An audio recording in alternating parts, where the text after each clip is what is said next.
않았기에 저나 동현이나 당황했죠. 서로 부모님들께서 결혼을 원하신다는 건 알고 있었고 우리도 이야기를 나누고 있었지만 이렇게 갑자기 첫 만남에서 이야기를 꺼내실 줄은 몰랐습니다. 그 만남 뒤로 동현이네 부모님께서도 결혼 이야기를 직접 꺼내셨어요. 물론 우리 둘이 하는 결정이었고 부모님 말씀처럼 때에 맞게 결혼을 하는 게 맞다 싶었습니다. 저와 동현이는 결국 결혼을 결심하고 양가 부모님들을 뵙고 결혼 계획과 상견례를 마치게 되었습니다. 부모님의 제안으로 하게 된 결혼이었지만 동현이는 저에게 정식으로 프로포즈를 해주었습니다. 결혼을 결정한 뒤 프로포즈는 물 건너갔다고 생각했는데 고맙게도 저 모르게 이벤트를 해준 동현이가 고마웠죠.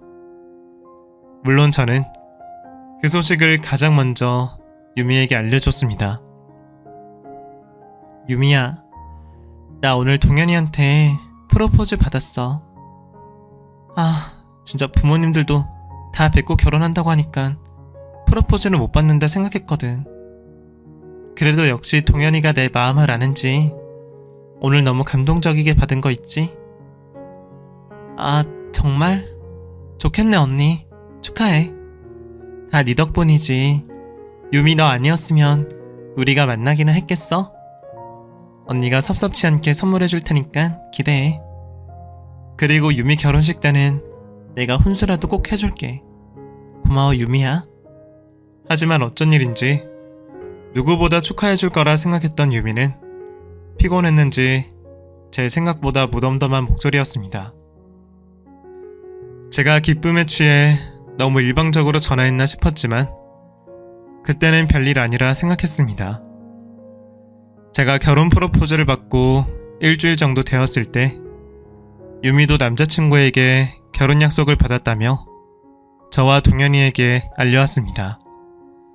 유미와 비슷한 시기에 결혼 준비를 하게 되면서 저는 사촌끼리 서로 돕고 의지할 생각에 힘들 거라 생각한 결혼 준비가 걱정보다는 기대가 더 앞섰습니다. 그렇게 저희는 같이 물건도 보러 다니고 정보들을 공유하며 함께 결혼을 준비했습니다. 그런데 그러는 과정에서 자꾸 제가 섭섭한 일이 생기게 되더라고요.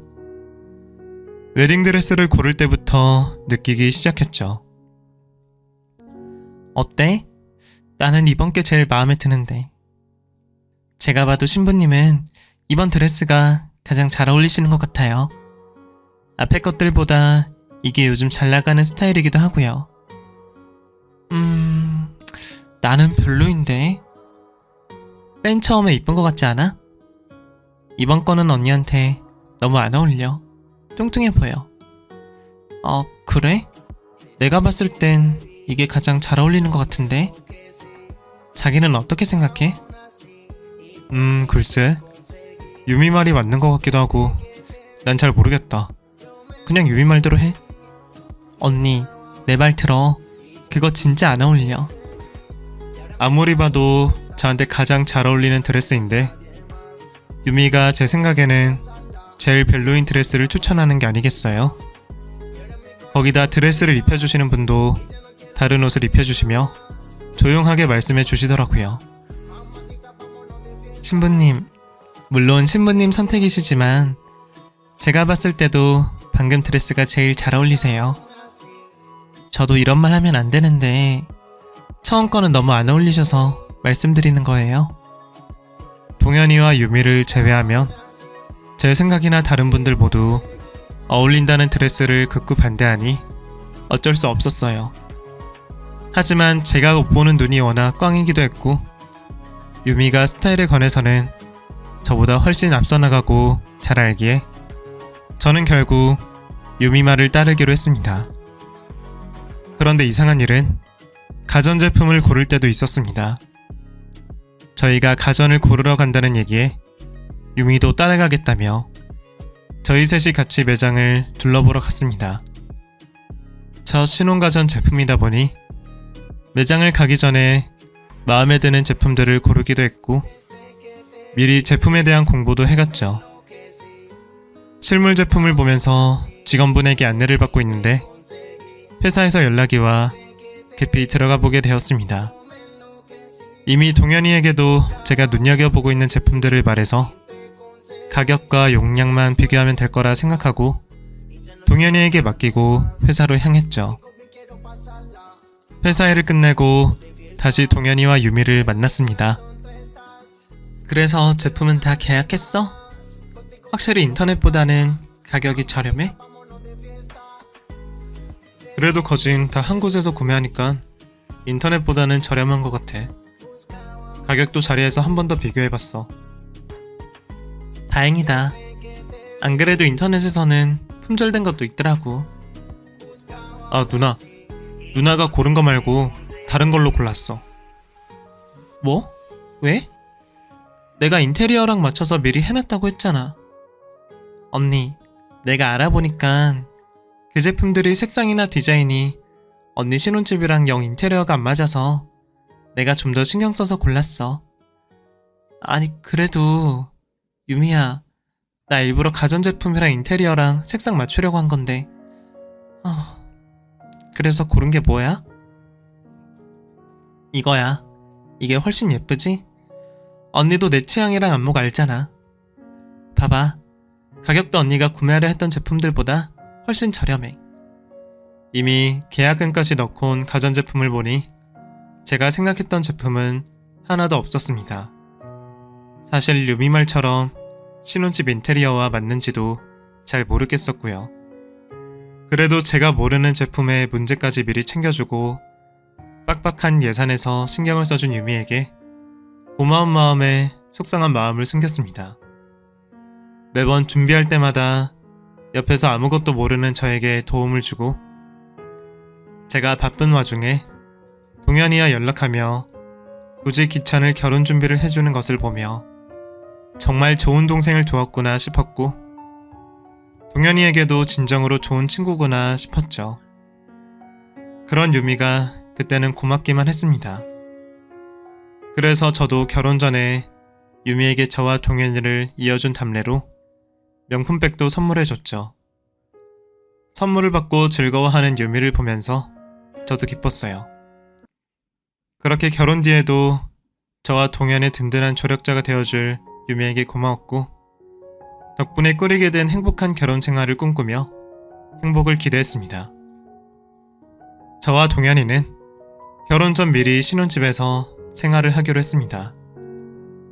당시 동현이가 회사 먼 곳에서 자취를 하고 있기도 했고 계약이 끝나기 전에 신혼집으로 들어오기로 했습니다. 양가 허락을 다 받은 상황에서 조금 일찍 신혼생활을 하기로 했기에 동현이 이사 전에 제가 먼저 들어가서 인테리어 맞게 가구와 소품을 놓고 기다리는 입장이었죠. 이사 준비하는 동현이에게 제가 짐 정리를 도와주겠다고 하니 동현이는 친구들을 불러 마지막 총각의 날을 보낼 생각이라며 극구 사양했습니다. 저도 동현이의 기분을 충분히 이해하기에 즐거운 시간을 보내라 하고 신혼집에서 달콤한 신혼 상상을 하고 기다리고 있었죠. 얼마 뒤 동현이가 짐을 챙겨왔고 그 작은 자취방에서 무얼 그리도 많이 쌓고 살았는지 제법 많은 짐을 가지고 왔어요. 무슨 짐이 이렇게 많아? 친구들은? 혼자 다 옮긴 거야? 아침에 차에 넣기만 해주고 다들 집에 갔어. 어제 술을 많이들 먹어서 피곤하니까. 그리고 신혼집에 그런 식으로 쳐들어오는 것도 좀 그렇겠지. 밑에 차에 짐 더 있지? 나도 도와줄게. 차 안에 짐을 한가득 싣고 온 동현이를 도와 짐을 옮기고 늦은 점심을 먹었습니다. 그리고 옆에서 같이 짐을 풀고 있었죠. 이걸 아직도 입으려고? 목도 다 늘어났는데 이거 버리자. 에이, 아직 입을 수 있는데. 아니면 걸레라도 쓰면 되지. 자기도 참 억지는. 그럼 옷은 다 정리했고 근데 이건 뭐지? 옷을 다 정리하고 남은 박스의 내용물을 확인하러 열어보는데 그곳에서 여자의 화장품이 나오는 게 아니겠어요? 평소 로션도 안 챙겨 바르는 동현이 화장품일 리는 없고 저는 뭔가 수상한 생각이 들었습니다. 이게 뭐야? 웬 여자 화장품이 이렇게 많아? 이거 엄마 거야 이거. 엄마가 나 보러 오시면 우리 집에 잠시 머물다 내려가시니까 이리 줘. 엄마한테 택배 보내야겠다. 아닌데? 이거 어머님이 쓰실 만한 화장품이 아닌데? 이리 줘봐. 아니라니까.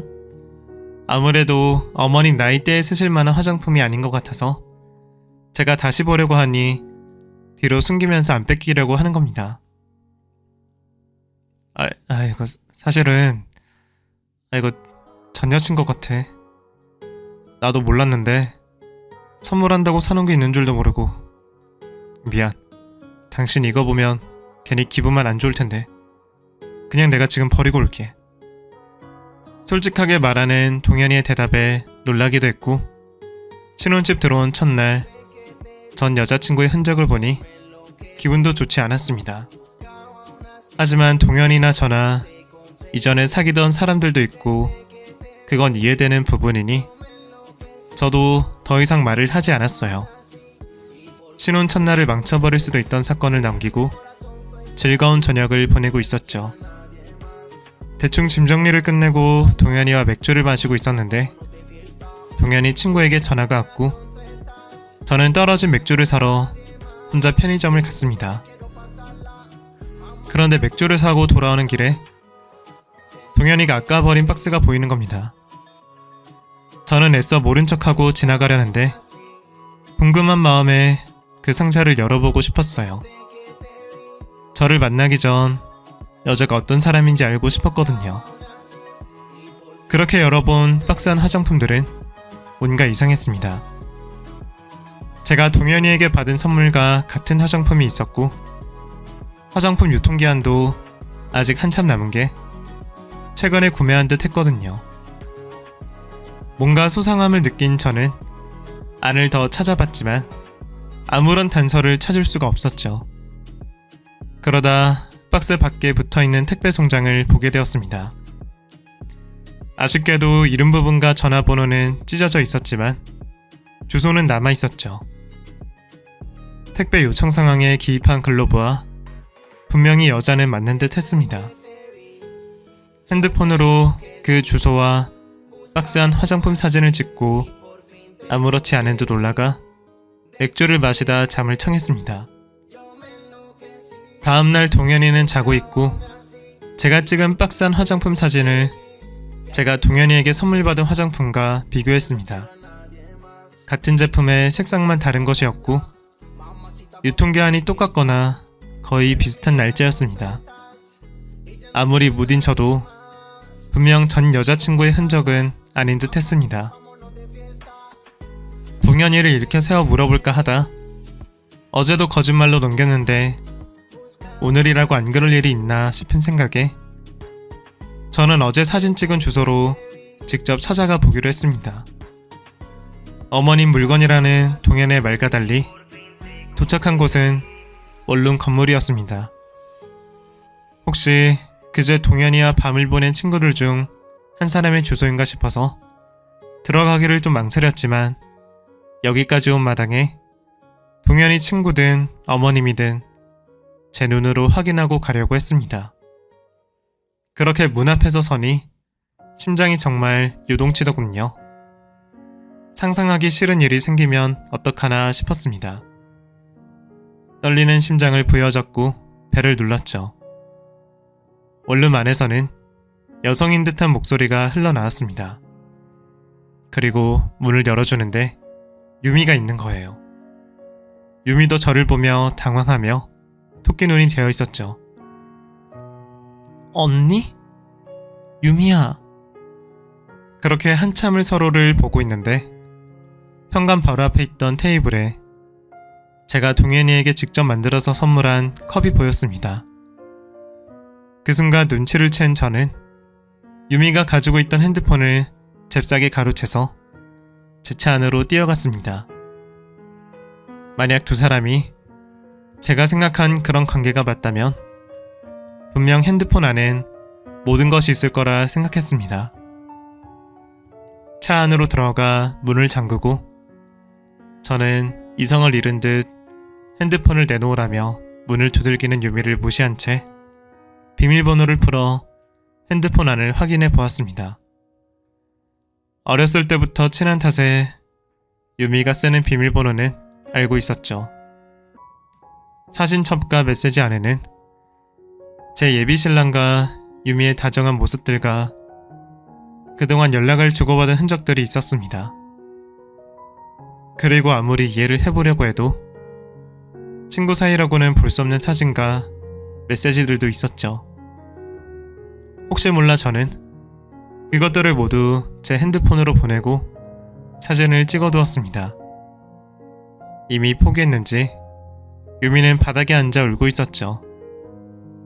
그 모습을 본 저는 동현이에게 전화를 걸고 증거들을 가지고 있다며 사실을 물었습니다. 그러자 동현이도 모든 걸 아는 저에게 더 이상 거짓말하지 않았습니다. 그렇게 우리는 이전과 다른 모습으로 3자 대면을 하게 되었습니다. 이미 내가 가지고 있는 것만으로 해도 너네 둘 사이 입증하는데 차고 넘쳐. 언제부터 그런 거니? 대체 언제부터 나를 기만하고 가지고 논 거야? 유미 너는 이럴 거면 왜 소개시켜줬고 동현이 너는 나랑 결혼까지 한다고 왜 한 거야? 미안해 언니. 미안해 누나. 둘 다 미안하다는 소리 하지 말고 입이 뚫렸으면 어떻게 된 거지 말이나 해봐. 결국 저는 사촌동생 입에서 이 사건이 벌어지게 된 내막을 알게 되었습니다. 저에게 동현이를 소개시켜주기 전까지는 둘은 가장 친한 친구가 맞았습니다. 연애를 하기 전 우리를 도와주고 진심으로 잘 되길 바란 것도 맞았습니다. 다만 제가 동현이와 연애를 하면서 언젠가부터 셋이서 같이 시간을 보낼 때 유미가 저와 동현이의 모습에 질투가 나기 시작했다고 합니다. 그제서야 자기가 동현이를 좋아하고 있었다는 걸 알고 일부러 저와 동현이의 부름에도 자리를 피하고 나오지 않은 거죠. 자신도 잘못된 마음인 것을 알아 다른 남자친구와 연애를 시작하면서까지 감정을 눌러보려 했지만 쉽지 않았다고 합니다. 거기다 동현이도 그전까지는 유미를 친구로만 생각했으니 유미 혼자만의 짝사랑이었던 겁니다.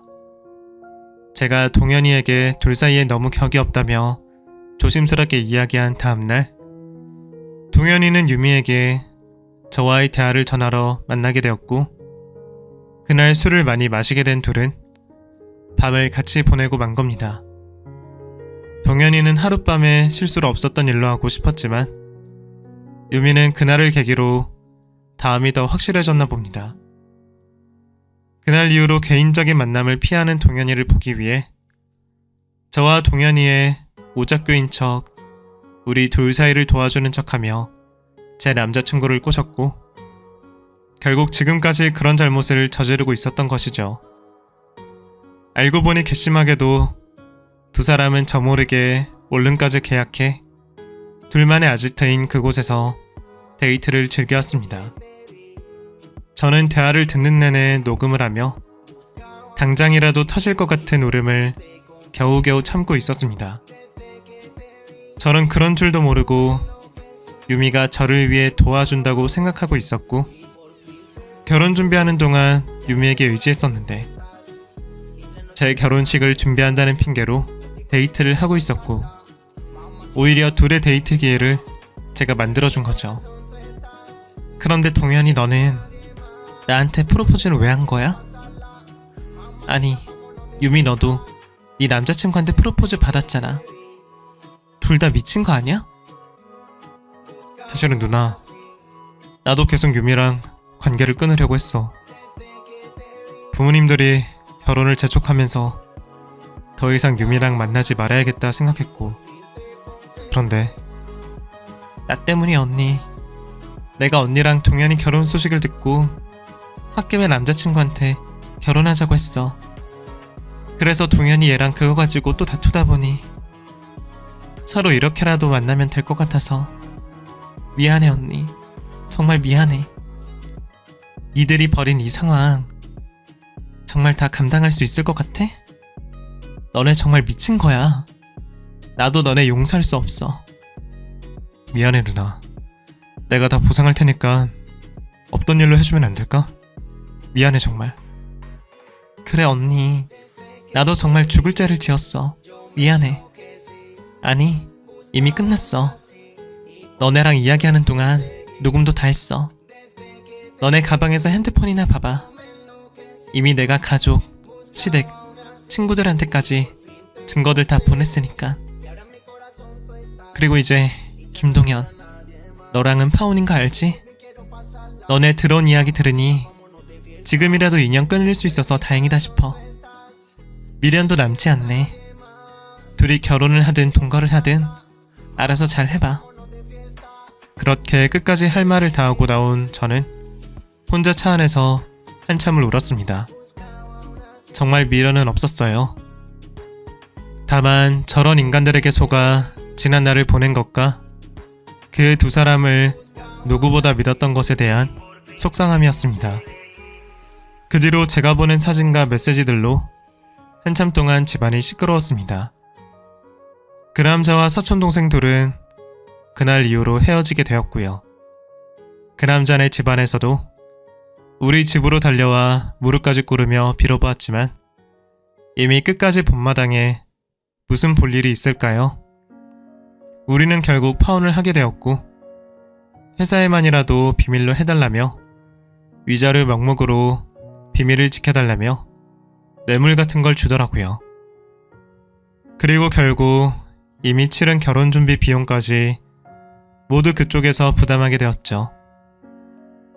하지만 제 입단속을 시켜도 안 좋은 소문은 노력 없이도 잘만 퍼지는지 그 남자의 회사에서도 이미 파혼한 가정에 대한 소문이 파다하게 나서 손가락질을 받다 못해 결국에 이직을 했다고 합니다. 유미는 삼촌이 그런 것도 딸이라고 감싸는 바람에 집안 모두가 돌아서게 되었습니다. 할아버지를 포함해 친척들 모두 지금까지도 삼촌네와는 연을 끊고 살고 있습니다. 그리고 저는 주위 분들의 걱정보다 잘 지내고 있어요. 오히려 더러운 것들의 본 모습을 볼 수 있게 되어 다행이라 생각하고 지금은 미련 없이 안정적으로 살고 있습니다. 아직은 진지한 만남까지는 아니지만 좋은 남자라고 생각되는 사람과 잘해보려고 노력 중입니다. 믿었던 사람들에게 속은 전적이 있어서 그런지 좀 더 확실하게 좋은 사람인지 확인도 하려고 하고요. 이제 그 둘과는 연락을 하고 있지 않아 어떻게 지내는지 모르겠지만 분명 더러운 과거가 아무 일 없었다는 듯 지워지지 않을 겁니다. 아직도 저에게는 그 더러운 과거가 증거로 남아있고 주변 사람들 또한 모두 똑똑하게 기억하고 있을 테니 말이죠. 분명 자신들이 새 출발을 하더라도 그 일이 두고두고 발목을 잡게 될 겁니다. 여러분들도 제 이야기를 잘 들어 기억하고 계셨다가 혹시 주변에 비슷한 사람의 이야기를 들으면 다른 무고한 사람이 피해가 없기 도와주시길 바라겠습니다.